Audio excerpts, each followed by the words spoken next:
And that led me into a 5-year journey in seminary formation. Okay. And obviously, I'm not a priest. So you went to I went to seminary seminary for 5 years. and then you discerned out. Yes. And that discernment process to go out was because you were undertaking your vocation. What do you think your vocation, how would you summarize your entrepreneurship vocation? Yeah, it's interesting. I mean, I feel like I was doing the will of God when I went in and when I left. Our guest today is Luke Burgis, entrepreneur in residence and director of programs at Sioka Center for Principled Entrepreneurship at the Catholic University of America in Washington, D.C.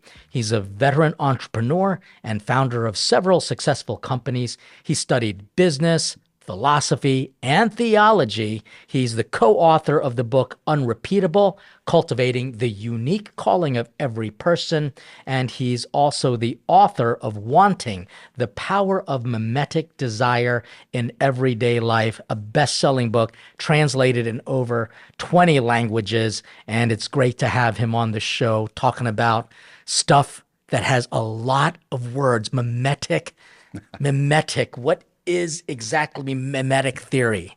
Mimetic theory is a theory proposed by the Catholic thinker René Girard, French guy, who was at Stanford for many years. And it's a theory of imitation about why human beings behave the way that they do. And Girard sort of realized that we are way more imitative than we like to think that we are. And we even imitate the desires of other people. So the core of his theory is something called mimetic desire. And it means that I tend to think that I want things because I just wake up in the morning and generate my desires out of thin air. But in fact, I'm constantly being proposed desires that I adopt from other people. And I'm imitating their desires, usually without knowing that I'm doing it. And that's what he meant by mimesis. Is that kind of like nurture versus nature? Does that have to do with that? Like, because it's influenced by our surroundings? Yeah, it's really kind of the nurture, more on the nurture side. You know, we think we're just born with all of our desires. And so were you hanging around a bunch of entrepreneurs that gave you this desire to be an entrepreneur? I mean, I'm a highly mimetic person, right? So even before that, I thought I was going to college to be a doctor. I got to college and I was around a bunch of business kids in New York City. And I transferred into the business school and went to Wall Street because that's what they all wanted to do. And I even wanted to work for the same companies that they wanted to work for. So I was on this hyper mimetic track. My desires were being completely shaped. And then I got on Wall Street and I realized, well, from the outside, everybody wants to get in, but when you're on the inside, everybody wants to get out. Really? So the first time that I saw a guy that I really respect leave and move to California to start a company, well, wouldn't you know it? 6 months later, I wanted to do the same thing. So he was a model of desire for me, and I didn't have the courage to do that until I saw him doing that. So and so with this idea of being an entrepreneur, you become an entrepreneur. This is something that people always ask all the time because they've actually have said that I'm an entrepreneur. You are, very much. Okay, well, I appreciate that. But people always ask, well, what are you preneuring? What are you doing? So let's get a definition of entrepreneur because this does have to do with our faith and it certainly has to do with culture. I think we need more of it in the church. We need more of it in our world. So what is a working definition of entrepreneur? I mean, entrepreneur is a weird French word that literally means one who undertakes. But undertaker is not a very good English translation of that dead word. People, Dead people, right? The undertakers. But still, I think there's something important there, right? One who undertakes great things, magnanimous things, projects of a vocation, for instance. One who undertakes the task of living a good life, who wants to create value for other people, things that help boost human dignity in places where people, feel that they don't have any.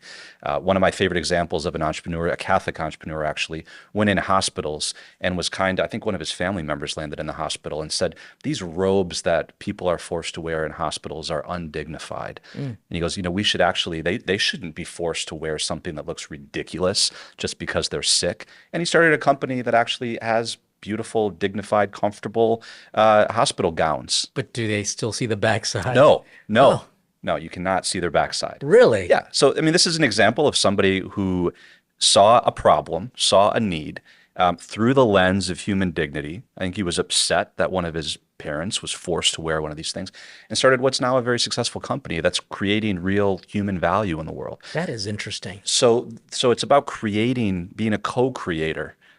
We're born, all of us are creators. See, now you're getting all philosophical. You obviously studied philosophy on top of the business and then theology. And so you use this word vocation, which doesn't need to be a Catholic word. It's actually a business word. When people study a vocational tech, I mean, you could be a woodworker, you could be a mechanic, but how did you come to understand entrepreneur and vocation in the same way? What's your journey? I left Wall Street, like I said, when I was 23 years old and started my first company. What was that, by the way? That was a company, I used to say that I was in the food distribution business because it sounded better than what I really did, which was I was in the vending machine business. So I took health foods, the healthy alternative to the junk that's in most vending machines, pita chips instead of potato chips, granola bars instead of Snickers bars.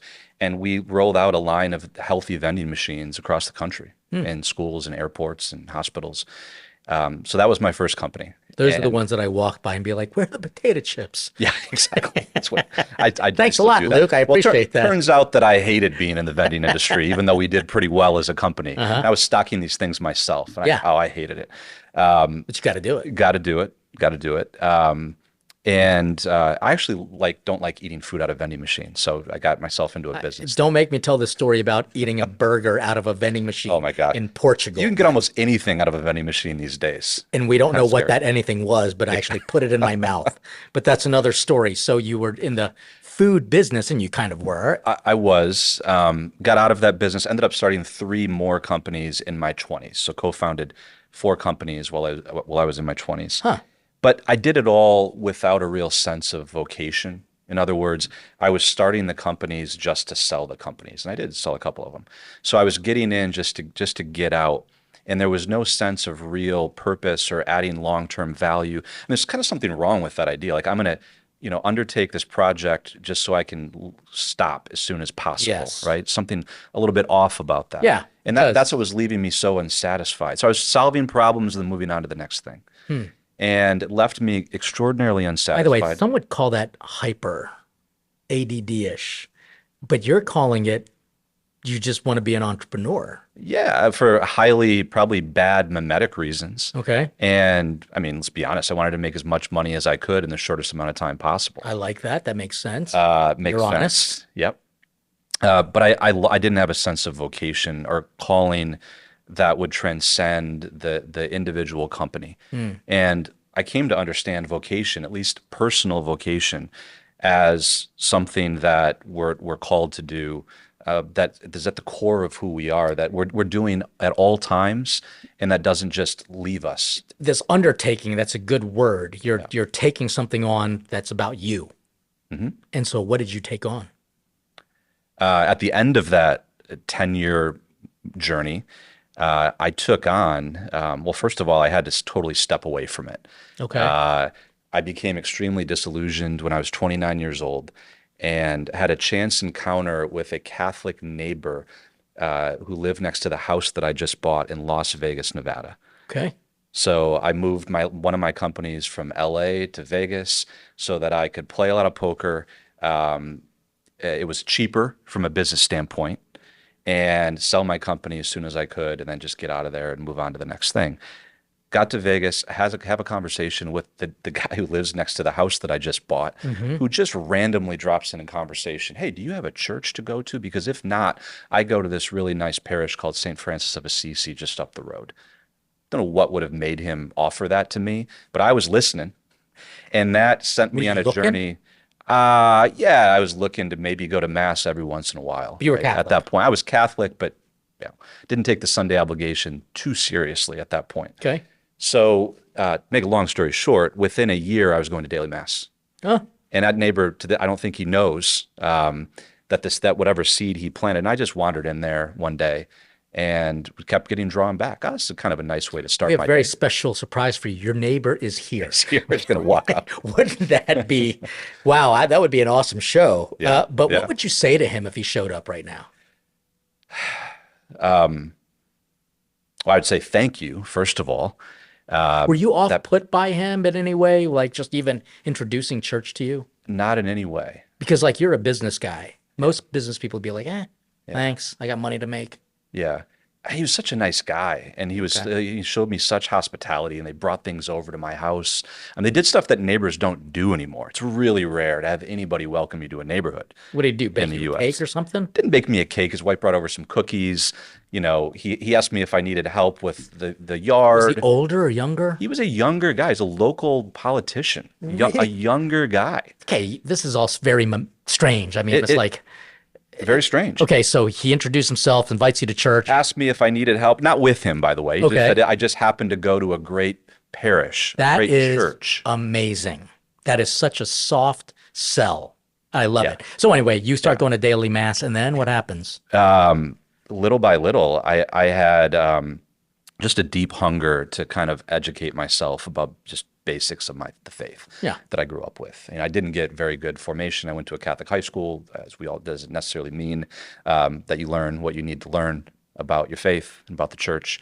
So I felt the responsibility, Okay. right, to kind of go through a process of formation, Yeah. which I had to undertake some of it on my own. And the next thing that happened was a layperson at that church, at that parish that I started going to. I expressed a desire to really just learn. He said, you know what? I know of a great distance learning program at Franciscan University in Steubenville. You can do it right here in Vegas. They'll ship you some CDs. Yes, I'm that old. They'll ship you CDs that you listen to, and then you have proctored tests. Actually, we can even proctor them at the parish. If you really want to study philosophy, enroll in this program. I did. Took a class called Philosophy of the Human Person by Dr. John Crosby, Sure. which completely changed my life. So they sent me these CDs in a binder. I was working 12 hours a day. I would go to a 24-hour coffee shop at about 10 p.m., and I would listen to these CDs until about 1 o'clock in the morning of these lectures. How much coffee did you drink? A lot. And Okay. and I You paid realized for that booth then. I paid, yep. Okay. And I said, this is the best part of my day. Really? Is when I get to listen to Philosophy of the Human Person. And study theology and read classic literature. The best part of my day. Something's a little So you're off with that. So you're growing in your faith, and then Yeah. what happens? Little by little, I just kept saying yes to these little promptings of the Spirit that I was getting. Decided to walk away from that particular company on a little sabbatical. Travel, be quiet for once in my life rather than just doing, Hustle. doing, doing, Sure. and hustling. Completely caught up in the hustle culture. So took what I thought was going to be a 3-month sabbatical, turned into 6 months, turned into about a year. And by the end of that year, I realized I needed to open myself up to the Were you possibility. lazy in that year of sabbatical? No, What were you doing? I was devouring every book that I could get my hands on. What kind of book? I was waking up,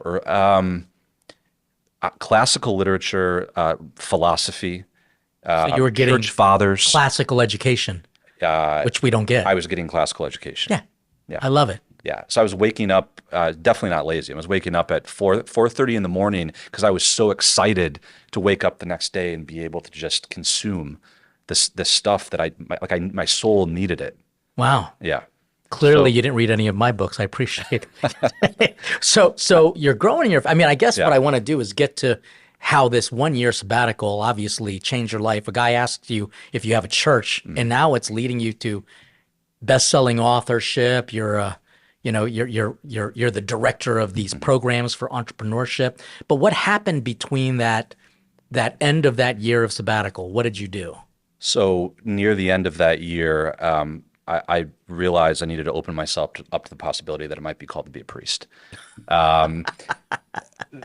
Sorry for laughing, but everybody, as soon as they get deep in their faith, they automatically think that. But that's good. It's good. It's good good. thing. And I mean, I think that if any young man, Catholic man, truly understands the priesthood and what it is, you can't not be attracted. So what did you do then? You signed up, or No, I was freaked out, really scared, and I had all kinds of weird things happening to me. I remember I was at a grocery store and I had this Filipino woman come up to me and say, just had to bring up Filipinos. Come on. sorry, this is a true story. All right. And I bumped into her and she said, "Oh, forgive me, Father." I was like, what in the world is happening here? Right? As kind of a joke. Yeah. And this is at the same time that I'm like actually thinking about these things. Yeah. Totally freaked me out. It's like all these little things were happening. I was like, all right. Forgive me, father. Exactly. So Did she kiss your hand? no, thank Okay. God she didn't kiss my hand. So, I was totally freaked out. I prayed about it. I was like, Luke, why don't I just go talk to the vocation director? What's the worst that can happen, Yeah. right? I mean, just have a conversation, which was not easy. Like, what vocation director? I've only lived in Vegas for about a year. I'm from Michigan. I've lived all over the place. Is this even the right diocese? I just go talk to him. So I did. And that led me into a 5-year journey in seminary formation. Okay. And obviously, I'm not a priest. So you went to seminary. I went to seminary for 5 years. And then you discerned out. Yes. And that discernment process to go out was because you were undertaking your vocation. What do you think your vocation, how would you summarize your entrepreneurship vocation? Yeah, it's interesting. I mean, I feel like I was doing the will of God when I went in and when I left. And Well, you're a better man because of it. and that's for sure. You don't even know. You don't even know. It was. I mean, it was where I let myself. I let God just work on me for the first time. Yeah. Just Well, he is kind of the author of entrepreneurship. I mean, you just think about it. Yeah. What God's done is what we should be mimetically doing. right. And By the way, I just want to show you how I use that word. you used it. You used it correctly. And there's good mimesis too, by the way. I mean, there was models of holiness Yeah. that I desired that positively affected. When you're in that, what seminary did you go to? I went to St. John's in Camarillo, and then I went to the North American College in Rome. For Okay. years. Well, now you're steeped into some serious Catholic stuff. Yes. There's a lot of influence. I mean, you walk the streets Yes. and you're challenged by holiness Yes. and food. And food. But anyway, so I ate a lot of food in Rome. I digress. Yeah. So you leave the seminary a better man, and then now you're doing the Sioka Center's principled entrepreneurship. What exactly do you do here? I'm doing well. Nobody really knows the answer to that question, Yeah, please, but not even my wife. Trust me. enlighten me. Yeah. Well, now- so I went through this really necessary process of conversion, which is obviously continuing. It's not a one-time process, and took me to a place where I began to view entrepreneurship as really a pathway to holiness and a pathway to sanctification. Interesting. As an extremely noble vocation, as all business can be. And I still do most of the same stuff that I did in my 20s. Started companies. I just happen to be, starting projects all over the place. I do it, for the university now in many ways. Actually, one of the things that I did here is start a program that teaches this kind of entrepreneurship in Catholic high schools. Okay, so this is a question that I ask because it seems that entrepreneurship, by the way, is it entrepreneuralship or entrepreneurship? I say entrepreneurship. Yeah. With the There's, L. Okay. Yeah. I just want to make sure I get it right here. So you're teaching young people how to be entrepreneurs. Mm-hmm. How do you do that? Because honestly, sometimes we can't even teach them to read a book. I mean, and now you have to be a pretty skilled student to want to do this. Or is this for everyone? It's for absolutely everybody. Really? And it's not for people that want to go start a company or a business. What we try to teach is that every single human being will benefit from thinking more like an entrepreneur, right? Seeing opportunities where most people see problems, finding creative ways to create real value for other people. And I don't just mean economic value, we mean spiritual value too. Okay. In every situation. So this is important whether you're a priest, whether you're a mother or a father. I mean, think of all the different ways that a parent can benefit from thinking like an entrepreneur. Give me an you need example. to make a meal for a family of 6 on a budget. You need to think creatively. Got it. Right. And so is it just creative thinking as you would be a creative writer? Or are we talking about, because, when we're talking about business, there's a lot that goes into a business. Well, there's an objective side of it. There's certain things you have to just know, how to make a budget, how to how to engage with vendors and execute. So there's an objective component to it, but there's also a real spiritual side to it. Okay. So there's a Tell me. spirit of entrepreneurship, which is sort of going through life constantly ready to undertake those tasks or projects. And when I say project, I don't just mean starting a company. I mean maybe there's an apostolate or somebody who you need to be with for a week because they're just going through a really hard time.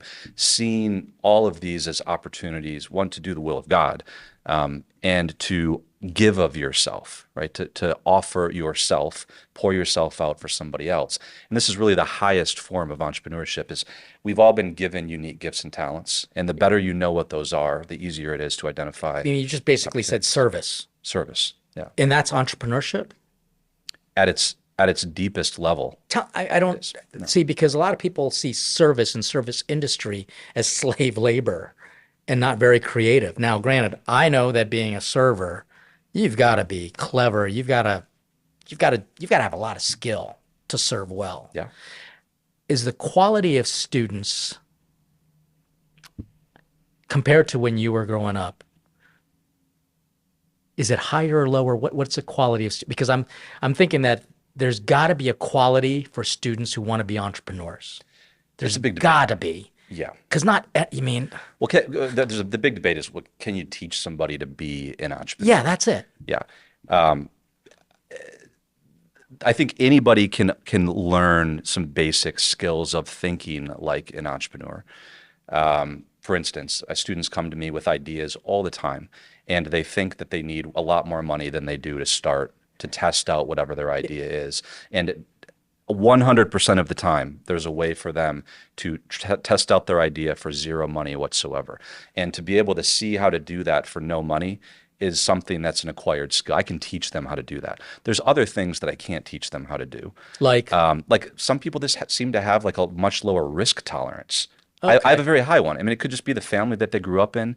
You know, they're not willing to just quit their job with not a lot of money in the bank and just go put everything on the line way that I did when I was 23. Jesus complimented the crafty, perhaps even wicked person who was able to make money off of something little just to protect his backside. Yeah. I mean, and so there's this negative side to entrepreneurship, but you're seeing that it's almost a religious, spiritual experience, and it could make you a saint. Absolutely. I mean, it's a very spiritual vocation if it's understood correctly. And one of the reasons that we teach a class called the Vocation of Business, which is kind of about business as a calling or entrepreneurship as a calling. Yeah. And one of the reasons we do it is the idea is not to turn every single student in there into a business owner. We do it so that they can learn about themselves and maybe realize that I never want to start a business. And then we've done something good. So it's really about the discernment of vocation to understand, well, how am I called to sort of be creative, to give of myself, to serve others? In what ways can I be an entrepreneur in the situation that I'm in? And so in your case, being an entrepreneur, you're working for a school that promotes these theories, these understandings of what it means, but you're also still a business owner and also an author, best-selling author. Tell me a little bit about the book Unrepeatable, Cultivating the Unique Calling of Every Person. Unrepeatable is a book that I co-authored with my friend, Dr. Josh Miller, shortly after I left seminary. Because I felt that the church was not doing a very good job of communicating what a vocation is. Things that I wish I would have known much earlier in the process. Typically we have this prayer at the end of Mass at a lot of parishes where it's like, let's pray for vocations. And what it really means is let's pray for more priests and religious. And that's great because we need more priests and religious. But what about everybody else, right? I mean, everybody has a vocation, and everybody, the church should actually be, I think one of the primary responsibilities is helping every single person to discover and embrace and cultivate their personal vocation, which is something that transcends the universal call to holiness or state in life. It's how they're called by name, right? As an individual. And that reality of a personal vocation, which is something that's an individual's kind of personal project given to them by God, really at birth. Pope Benedict talks about this in beautiful ways. That's something that I didn't really grasp until I was at least halfway through seminary, right? The unique way that Luke Burgis was being called, not just to be holy, but to be holy in a specific way. Okay. And it's called unrepeatable because Yeah. the idea that everybody is a unique and unrepeatable person, Absolutely. and has a unique and unrepeatable vocation. I mean, that's the big argument for the pro-life, anti-abortion movement, really. I mean, it's that little fetus, which just means small person, has the most unique genetics already encoded in that little cluster of cells. I think that's beautiful. Now, and you also wrote this best-selling author. Now, we talked a little bit about the power of mimetic desire in everyday life. Wanting. Okay, when you read that title, it almost sounds like needy. Yeah. But it's not. Because wanting and longing are good things. They're beautiful things. And, you know, What made you want to write this book? I think my own journey of mimetic desire, and I think the book that I cry every time I read it is the Confessions of St. Augustine. Yeah. And you write, this book is really about what he says, right? Yeah. Our hearts are restless until they rest in you. And when he says that, he's actually writing about desire, right? This human longing and desire for God, ultimately for God. I call it appetite. Appetite? Hunger, yeah. Thomas Aquinas would call it appetite. Yep. And this deep hunger, which we can satisfy in all kinds of ways. And we have different kinds of appetites. I have physical appetite. Sure. I have intellectual appetites, spiritual appetites. Do you think people are wanting the wrong things because they're just their environment is wrong and bad? Or, I mean, I don't want to say, like, you see a kid growing up in the ghetto. His desire is going to be different from someone who was growing up in suburbia with two parents and and stability. I think sometimes our desires are only can only be as big as the models of desire that we have around us. So you're basically saying that we don't desire enough. We don't desire enough. Yeah. So that's a really interesting point. So what do you want? When you wrote this article, the 3-city problem of modern life, which is featured in Wired publications, right? What were you talking about? Because as I was reading this, you said that after you left seminary, which I'm sure was slightly traumatic. Oh, yeah. And sure, like everyone was thinking, rooting, yeah, Father Luke is going to be a great priest. And now he leaves. What a letdown. People think that, unfortunately. And I keep saying, stop it. Be happy that they've made this decision about, they're better for it. But you say you want to live at the intersection of Athens, Jerusalem, and Silicon Valley. You did not pick New York City or Vegas or, Winona, Minnesota. What exactly do you mean by living in the intersection of those 3 major cities? Well, I think a person can live at that intersection in Winona, Minnesota, right? Oh. It's a metaphor. Shout out to Winona. Yeah. Shout out to Winona. So the 3-city problem is something I've been wrestling with. Like, what's going on in the world? Why is everything so confusing? We messed can't up. make sense of it's messed up. Can't make sense of AI, but it seems like we don't even have the right framework to think about some of these problems. Good Lord. You're not even asking the right questions. And I kept going back to Tertullian, right? So it lived in the 3rd century, Christian apologist, who said, what does Athens have to do with Jerusalem? In other words, what does the world of reason have to do with the world of faith? Yeah, because in his time, there were city centers that did that. So Jerusalem was a center for faith because of the 3 monotheistic religions, even though one of them didn't exist at the time. And then, obviously, Athens was this culture for learning and philosophy and debating. And so what did Tertullian say? Well, he thought they were completely separate because he was worried that Athens was a Greek Hellenizing force that would totally corrupt Christianity. Yeah, like intellectualism would destroy faith. Would destroy the faith. Yeah. Right. Would Which is so corrupt the exact pure, opposite. the pure faith. How was right? he a saint? Yeah. But anyway. Yeah, the church has a very different view, right? Sure. Where faith and reason are, two wings Of this, yeah, of a exactly. bird that lets the soul rise to God. That And was beautiful, I Luke. started, not my We're words, gonna have to draw a just picture. John Paul II. Yeah, that I know. It's Fetus et Fides et ratio. Ratio. Yeah, exactly. And I started thinking, so he's I feel like we're having that problem today, Absolutely. but it seems like today, if Tertullian were alive today, I think he would ask a slightly different question because now there's a third city. And what's the third city? I spent a lot of time thinking about this. And I think the third city is Silicon Valley, as a metaphorical concept. I mean, Silicon Valley is not actually a city. Correct. It's a region of Northern California, but it embodies technological innovation, capitalism, and kind of utility, right? In a high class culture, for sure. Yeah. And that is somehow blending with religion. People are very religious in Silicon Valley, Oh, even though they gosh. would not say that they are, and with reason. I think we see that with AI, artificial intelligence. When you say very religious, are you talking about they belong to a church, or is it they have a strong belief about something? I mean, they have a very strong belief and desire for transcendence for something. Absolutely. I mean, they may just do yoga 5 times a day or Yeah, yeah, something yeah. like They're very that, or religious. just very religious people. And I thought it seems like there's the understanding the way that these three metaphorical cities are interacting is the key to figuring out some of our The problems. meaning of life. Yeah. And so what did you figure out? Well, I don't have an answer yet, but still in the I know what the intersection. problem is, and I think the problem is understanding how these things are interacting. And I call it the three city problem because that's a famous problem in physics. We'll have to talk a little bit about AI and your kind of take on it because it was a very entrepreneurial thing to create artificial intelligence. There's always been a desire to make life simpler, but it's made it more complicated, has it not? So far, I mean, I think AI can have tremendously positive uses. My I mean, gosh, I use it for my I'm trying to figure out how to use it more in my own work Yeah. right now. At the same time, there's something strange about how people are talking about it. I mean, the word consciousness is getting thrown around in a way that usually doesn't even make any sense.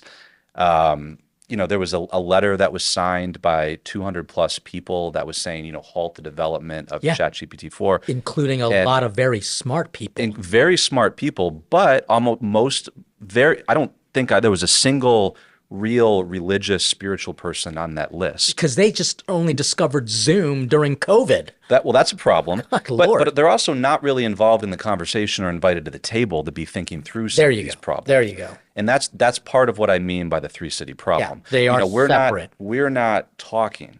We're not in dialogue. Who's the best entrepreneur in the Catholic Church that you can think of right now? Is there any besides you? The best entrepreneur Like who would be in an example of an entrepreneur that you would say, hey, we need to kind of look to what this person is doing? Yeah, that's a hard question to answer because the best entrepreneur who embodies the Catholicism, I'm not even sure that person is Catholic. I don't know. I Okay. don't have an answer. Well, off we'll the have to top of figure my that head. out, huh? Yeah, Now, I do have a couple quick questions for you. By the way, can I say congratulations to you? sure. On- Thank you okay. very much. As we are This is recording this show, you just got word that you're going to be a father. Yes, this is my dad, first time publicly talking about it. So yes, I will be a dad for the first time. That is this year. awesome. Congratulations to you.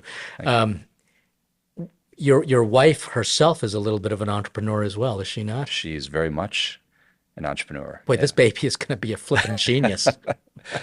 This baby's going to be like, I don't know, building skyscrapers with Legos or I hope something. so. That'd be fun. So, if you were not doing what you're doing, Mm-hmm. what would you be doing? What's your second dream? Well, aside from being a pitcher for the New York Yankees, that's what I grew up wanting to do because I could throw a lot faster than any other kid my age until I got to high school, and then that totally leveled off. So Got it. my dream was crushed. Today, there's really nothing that I'd rather be doing. All right.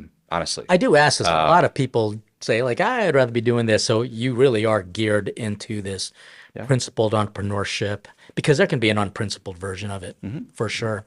And now, what has been an embarrassing life learning lesson that you've experienced in your life? An embarrassing life learning lesson. Oh, geez, where to even start? I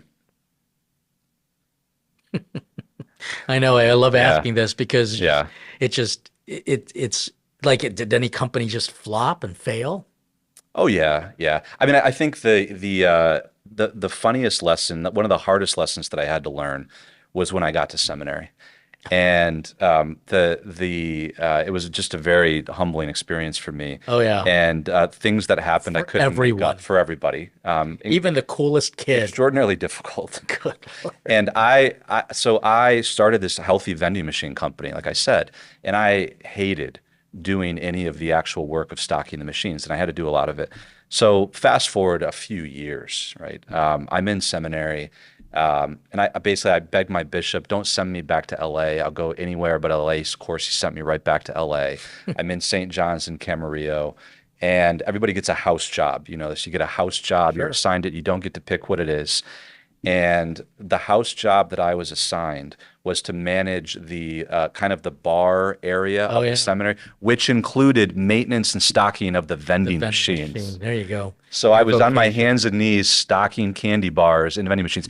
Nobody at the seminary knew that I started that. I didn't, it wasn't, I just vaguely mentioned I started a company. I love it. Here I am. I'm the only one that knows this. You know, It's like in God has a sense of humor. in all transparency too, somehow we got in touch. I think he just might have shot me an email or something So, like that. yeah. And we stayed in touch since then, but I sometimes ask myself, what can a priest do to help someone like you? Because you seem to have yourself together right now. So is there anything you think that I can do to how can I be a good priest for you and maybe other entrepreneurs? Can you go hear my confession? 'Cause Yes, that's something that I I can can't do do. that now. Keep those Definitely. cameras rolling, folks. Yeah, I mean, the sacramental life. I mean, sometimes I ask myself, like, what does it mean to be a Catholic entrepreneur? And I keep my answer to that question just keeps simpler and simpler and simpler the older I get, right? Drink deeply of the spiritual life of the church. You share good meals with people. can do that. The sacramental life, right? Continually just be on a journey of continual conversion. And then view every opportunity throughout the day as an opportunity to love in some way. Is there any project or anything that you're working on right now that you want to share with our listeners and our viewers? Anything that you want to even kind of offer to them that might be a good resource? Besides obviously your great books? Well, thank you. I'm working on a few different projects. I'm getting the itch to write something, maybe another book, but I know how much work the first one Oh, was, God, so I don't know if I have it in me. I have been working behind the scenes to organize a bit of an entrepreneurial venture, kind of through my work here at the university. Silent retreats, contemplative retreats are some of the most powerful things I've ever done in my life. Absolutely. In seminary, you take one every year, usually 5 to 7 days, and I'd never went on one until I was in seminary. I didn't even know what it was, right? I think that more people should be exposed to this to this form, even if they're not Catholic. Yeah. Even if they're not, there's something Where do you want to incredibly host it? Powerful about the forms. Well, if you know any spots, Let's let me know. let's double up in Italy. I would like let's do Italy. Yeah. So that I'm working on making them less scary, more accessible. So imagine, going online and pulling up a database worldwide of thousands of beautiful places where you can go and take contemplative retreats, and then exposing, many more people to this, and then making it as easy as possible for them. Ton of Airbnbs. With the priest, self-directed. Yeah, a little bit more than Airbnbs, but maybe that'll be part of it. vending machines for your meals. There you go, vending machines for yeah. And where can people find you? They could find me online, lukeburgis.com, and I write a weekly newsletter called Anti-Mimetic, which is about how to be. Wait, what? Yep. Not mimetic? I thought it was a good thing. Well, it can be a good thing. Okay. So this is about how to escape the negative mimesis, social media. Got it. All of the negative mimesis in the culture, Which the is culture just war stuff. cancer. How to kind of try to get beyond the bad mimesis and to latch on to the positive mimesis. That's what it's all about. So I write that on Substack. It's read.lukeburgess.com. All the stuff that didn't make it into the book, I put there, and that's been a journey. Well, it's fascinating conversation. I can't thank you enough for joining us in this conversation that truly does impact faith, culture, and these commentaries. So congratulations on all that you're doing. Thank you, Father. Appreciate it. Thank Good you to be so with much. you again. Make sure you join our Patreon community because it gives you a lot of great perks. And I don't know, and you plug into all the other entrepreneurship stuff that we're doing here with Plating Grace and the Father Leo Show, where we are dishing out faith, culture, and commentary. Stick around for more goodness and make sure you stay hungry for God.